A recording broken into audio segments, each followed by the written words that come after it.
Esporte Terê. Esporte Terê FM. Então vamos nós, o brabo. Cadê? Não é nada, ele é bonzinho pra caramba. Só Maria Júlia que me deixa braba. Mas aí faz parte, é papel da Não tem filha. jeito, tem jeito. Que novidades temos hoje no Aninha, esporte? temos algumas, né? Uma novela que parece que tá se encerrando é a do Fluminense com o Hulk. Aninha, o que acontece? O Atlético Mineiro encerrou as negociações, né? Você não vai ver ele aqui pelo Rio. Acho que não. Rio, aquelas pernocas. Acho que não, pelo menos por hora. Poxa. Por hora o Atlético Mineiro encerrou as negociações. O que acontece? Parece que eles estavam caminhando realmente para um acordo. O Atlético fez 3 exigências. Das 3, o Fluminense aceitou 2. E a última, que era mais absurda, o Fluminense recusou. As três exigências do Galo foram. A primeira era que Hulk não jogasse contra o Atlético Mineiro esse ano.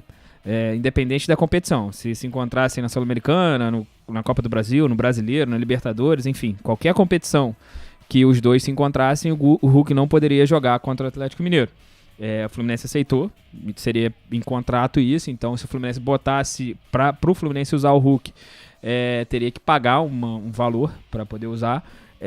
A segunda era que, esse eu acho a mais tranquila de todas, é que na aposentadoria do Hulk ele fizesse um jogo lá na Arena MRV, que é o estádio do Atlético Mineiro, usando a camisa do Atlético Mineiro e tudo mais. Beleza, isso o Fluminense também aceitou. E a última, que é a mais absurda, o Galo queria uma porcentagem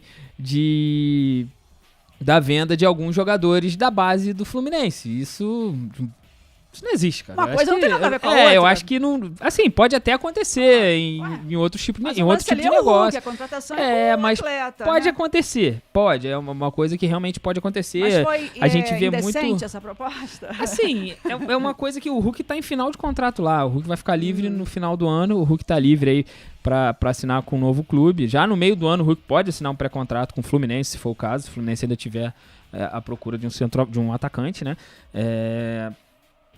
Então, assim, o Fluminense, eu acho certo da parte do Fluminense não aceitar. O Galo, na verdade, quer uma compensação financeira para a saída do Hulk, e o Fluminense não está disposto a fazer essa compensação dessa forma. Não sei se o Fluminense quer botar dinheiro nessa negociação, mas fato é que não tem como, isso aí não tem como. O Fluminense até entende que a negociação está travada, não desistiu, né? Não se deu por vencido, pelo menos não oficialmente ainda.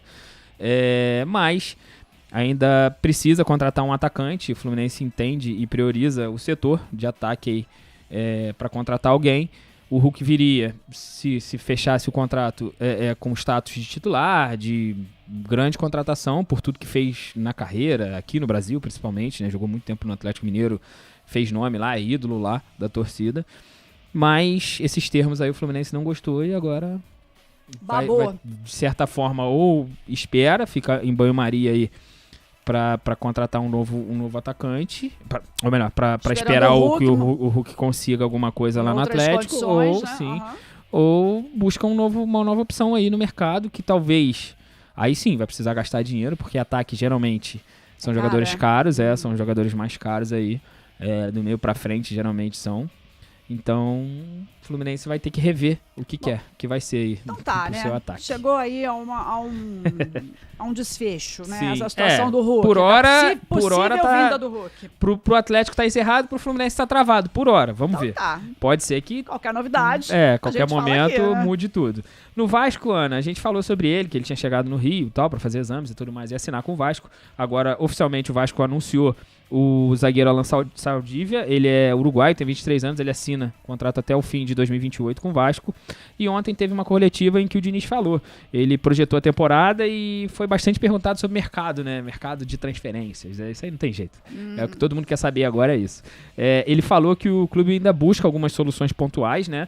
E que elas têm que ser assertivas, não tem como errar mais. O Vasco não pode contratar e errar, até porque isso onera, digamos assim, a folha salarial do clube. O Vasco não está podendo, inclusive ele falou sobre isso, que o Vasco vai contratar sim, pontualmente e de acordo com a realidade financeira do Vasco. Falou também que não pode criar, como é que se fala?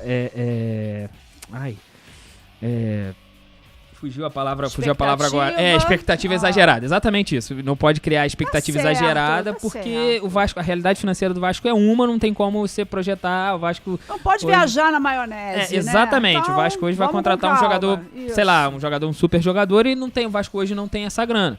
A não ser que consiga por empréstimo, de repente com o clube bancando parte do salário. Aí sim, aí o Vasco pode. O Vasco não vai botar o pé onde não dá pra pisar. Essa é a verdade, isso que o Diniz falou. Ele falou que pode nessa pré-temporada aí, vai contar, tem o retorno de alguns jogadores que estavam emprestados, alguns jovens da base, e isso pode ser que eles sejam aproveitados aí no time de cima. Ele ainda falou que conta sim com o Verratti. Verratti tá saindo várias notícias que o Verratti tá para sair e tal, mas ele não quer que o Verratti vá, ele conta sim com o Verratti. E falou também que é mais importante manter a base do time e jogadores tipo o Ryan, como o Ryan, né, do que propriamente ir lá e contratar novos nomes, até porque realmente é verdade, esses caras já estão ali, já estão adaptados, já vem jogando bola, vem jogando bem. Vale mais a pena você ter esses caras por mais tempo, sim, né? Por mais tempo do que trazer um cara pra você apostar nele, igual chegou o Saldívia. Não faria sentido você perder, vou liberar vamos supor, o Cuesta, né, que chegou no fim da temporada, foi bem, muito bem no Vasco, já tá instalado, tá adaptado, tá jogando bem, não faria sentido o Vasco liberar o Cuesta pra trazer o Saldívia. O Saldívia chegou, o Cuesta ficou, o Saldívia chegou também. É mais um pra compor elenco. Por que eu digo isso? Porque o Saldívia a gente não sabe como é que vai ser, uruguaio, pode ser que chegue aqui e não se adapte. Desapegado, né? Pode ser que não dê certo. Às vezes não é nem que o cara é ruim, às vezes ele só não se adapta a esse treinador. A gente cansa de ver isso com vários jogadores que às vezes estão muito bem no time, chega um treinador novo, o cara não joga. A gente viu isso no Fluminense, o Serna vinha... Tudo bem que depois ele subiu de produção com o Renato, mas igual ele quando você muda de namorado, né? Você tem que readaptar aquela rotina, entender muda tudo. O que aquela pessoa tá querendo. Muda tudo. Os renegados, às vezes, passam a ser exaltados, digamos assim. São os caras que... E realmente dá uma injeção de ânimo nos jogadores que não vêm jogando. O Serna vinha querendo sair do Fluminense e teve uma injeção de ânimo. Até no finalzinho do Renato ele começou a jogar melhor. Mas depois que o Renato saiu, então, subiu muito de produção. Então tá, deixa ele aí ver essa organização dele. Vamos ver. Aninha, no Flamengo, as novelas continuam, né? Nada de novidade. O Paquetá, o André, vamos falar do André primeiro, que chega no Rio hoje à noite para fazer exames e assinar, isso a gente falou ontem. O Paquetá é novela, agora parece que estão aguardando uma reunião entre a cúpula lá do West Ham para poder saber se eles vão ou não negociar. A primeira oferta, aquela que a gente comentou ontem, o West Ham negou, de 30 milhões de euros fixo, mais 5 milhões de euros variáveis, o West Ham negou. Mas parece que o Flamengo está disposto a esticar a corda até uns 40 milhões de euros, que é pouquinha grana, quase nada. Não dá pra nada. Aí o clube lá vai conversar pra ver se aceita ou não. Mas ontem os jogadores se representaram aí pra pré-temporada, passaram por exames e a comissão não, o departamento, 3 membros do departamento de médico do Flamengo falaram numa coletiva e deram uma atualização de 5 jogadores. Quem falou foi o Fernando Sasaki, o Luiz Macedo, o Diogo Linhares. Eles atualizaram sobre o De La Cruz, falaram que o De La Cruz passou por um procedimento no joelho, parece que ele tirou células tronco da medula para injetar no joelho, para ver se precisa melhorar. O De La Cruz não consegue uma carga grande de jogos durante os anos, já há algum tempo, desde que chegou ao Flamengo ele não consegue uma sequência muito grande de jogos. Eles estão tentando recuperar isso no De La Cruz para tentar usar mais ele essa temporada. O Pedro voltou, passou por raio-x, está tudo bem como é que se fala? Quando quebra o braço, quebrou o braço lá, tá tudo certinho, não tem mais nada no braço. Ele teve também uma lesão na coxa, na posterior de coxa, voltou bem, tá tudo bem, ao que tudo indica.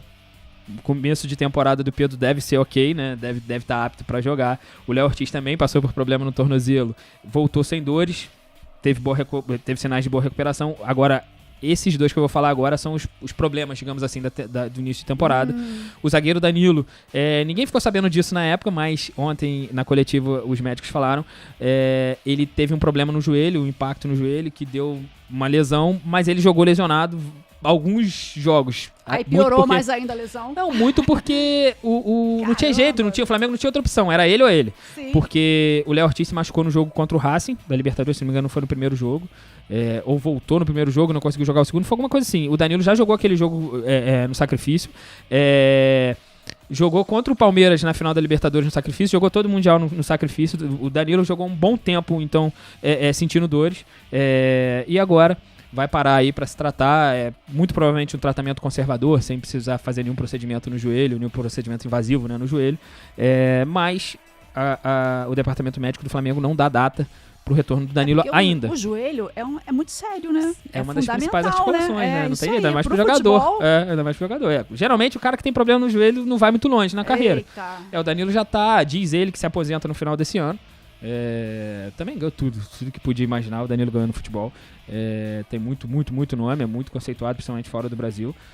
A gente não costuma valorizar muito nossos jogadores, né? A verdade é essa. É verdade. A gente valoriza só os que tem muito nome mesmo, mas os caras, os operários, digamos assim, da bola, a gente não dá muito valor. Mas lá fora o Danilo tem muito valor, jogou só em time grande, ganhou, bem dizer, tudo mesmo dentro do futebol. Agora falando do Saul, ele fez sim, esse já passou por cirurgia aí no tornozelo e tá em recuperação pós-operatória. Inclusive ele tá lá na Espanha ainda, ele nem voltou pro Brasil, fez o procedimento fora do Brasil. Ele vai voltar assim que o médico dele lá liberar. Aí começa a fisioterapia, essa parte assim. Deve estar fazendo já algum movimento de fisioterapia. O Flamengo retorna com 2 baixas. Sim, 2 baixas certas, sim. A princípio, sim. Agora, o departamento médico aproveitou também, elogiou que os jogadores nas férias fizeram... Porque eles têm férias, 26 dias. Mas pelo menos vamos botar na última e penúltima semana, eles mandam um cronograma pro jogador e já começa a fazer alguns exercícios. O caso do Pedro, aproveitou e voltou antes. Lá já fez as coisas no CT. Já o cara que tava fora, toma aqui, meu amigo, faz aí nas tuas férias, arruma uma academia aí, vai treinar, esse tipo de coisa. Pro cara chegar melhor fisicamente. Lógico, e dieta também, tá? Tem parte nutricional, parte física, faz tudo nas férias pra se apresentar pelo menos uma condição um pouco melhor. Aquele negócio de antigamente, né? Que a gente tá acostumado a ver os caras voltando de férias barrigudo, mais gordinho. Acontece, mas são mais raros agora. Agora não tem mais controle, né? Sim, o cara já volta muito apto de já começar a temporada bem melhor. Tem que ser, é a profissão do cara, ele tem que fazer juiz. E ganha pouco pra isso não, né, Ana? Ganha muito. Ganha-se muito pra... É uma coisa que a gente paga. A gente que gosta de jogar uma bolinha, é ruim de bola, né? Porque se fosse bom, tava lá, né? Mas a gente paga pra jogar e o cara ganha, pô. E ganha muito. É inimaginável que os caras ganham aí pra jogar bola, pra se divertir, né? Ainda vai ficar com saúde, né? Pô. Sem dúvidas. Ô, Aninha, e no Botafogo, ontem teve finalmente o anúncio oficial aí do zagueiro Ítalo. A gente já falou dele há um tempão aí. Ele foi contratado já tem um tempinho. Ele tem 21 anos, ele é o terceiro reforço do Botafogo. Ele assina até o final de 2027 e já está inclusive treinando com o elenco. Só faltava realmente anunciar oficialmente. Ainda falando de Botafogo, a gente comentou ontem que o Savarino não vai pro Fluminense. O Fluminense saiu da negociação, né? Mas com esse momento financeiro que o Botafogo vem vivendo, precisa cortar gasto, né? Remoldar a folha salarial e o Botafogo entende que dependendo da proposta que chegar, se for vantajosa para o clube e o jogador aceitar partir, então pode ser que o Savarino vá embora do Botafogo. Então ainda não está fechada a porta para a saída do Savarino. Ele que nem comunicou nada ao Botafogo se ia falar sim ou não para o Fluminense. O Fluminense que muito provavelmente pela demora do Savarino em resolver, acabou saindo, desistindo do jogador e fica por isso. Tá, né? Vamos ver, se tiver alguma atualização de alguma novela aí dessas aí, que são novelas mexicanas, que são muito longas. Muito longas. A gente vai falando. E até sexta-feira tem muitos capítulos ainda. Tem muitos capítulos. Vamos ver. Dizem que a tal reunião lá para selar o acordo com o Paquetá vai ser amanhã não, na sexta-feira só. Então a novela vai se estender mais um pouco. Então, e amanhã começa aí oficialmente o Campeonato Carioca para todo mundo. Amanhã tem Botafogo em campo, Flamengo em campo. Na quinta tem Fluminense, tem Vasco. Então a gente vai falar um pouquinho mais, talvez, vamos tentar ver se a gente consegue bastante informação para falar dessas rodadas, ainda mais que tudo bem que no começo é mais equipe sub-20, né? Mais sub-20 que joga, então a gente não tem tanto assim. Mas a gente dá um jeitinho de falar alguma coisinha. Sempre tem uma novidade, né? Então amanhã você volta, tá bom? Volto. Então até amanhã, valeu, Aninha, beijão. Valeu, gente. Tchau. Esporte Terê FM.